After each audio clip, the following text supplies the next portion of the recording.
प्राचीन का मतलब होता है बेटा नवीन। क्या मीनिंग होता है इसका? नवीन। नवीन का मतलब नया। ठीक है, तो नया का अपोजिट क्या होगा? पुराना या प्राचीन। ठीक है, तो प्राचीन हमारा इसका राइट आंसर हो जाएगा। बात समझ में आ रही है? अद्यतन, अधुनातन अभी हमने पीछे भी पढ़ा था, सनातन, ये सब तो काल की बातें हो गई। ठीक है, व्याकरण की दृष्टि से कौन सा शब्द अशुद्ध है?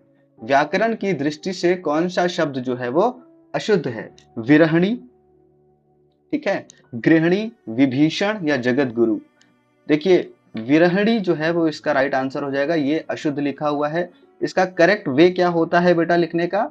मैं बताता हूं, विरहणी। ठीक है, विरहिणी, इस तरीके से इसको लिखा जाता है। तो यहाँ पर छोटी की मात्रा जो है वो मिसिंग है, इसलिए ये अशुद्ध हो गया।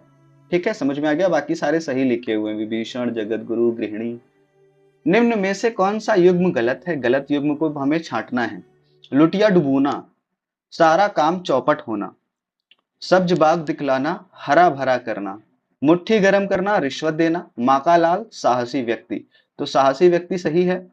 ठीक है, मुट्ठी गर्म करना रिश्वत देना होता है, और लुटिया डूबना का क्या है? सारा काम चौपट होना। लेकिन सब्ज बाग दिखलाना का जो ये मीनिंग लिखा हुआ है ये गलत है। सब्ज बाग दिखलाने का बेटा मीनिंग क्या होता है? मैं बताता हूं आपको। सब्ज बाग का होता है लालच देकर, लालच देकर बहकाना।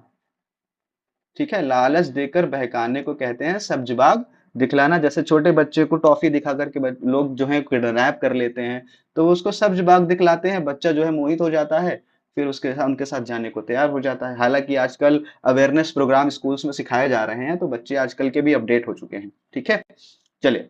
मेरी भव बाधा हरो, राधा नाग रिसोए, दोहे में कौन सा अलंकार है? प्रश्न 8 की तरफ हम बढ़ेंगे बेटा। ठीक है, मेरी भव बाधा हरो, राधा नागरी सोए, दोहे में कौन सा अलंकार है? तो इसका ऑप्शन बेटा जो विवादित था, सी एंड डी रूप से देखा जाए, श्लेष और रूपक दोनों ही देखने को मिलते हैं।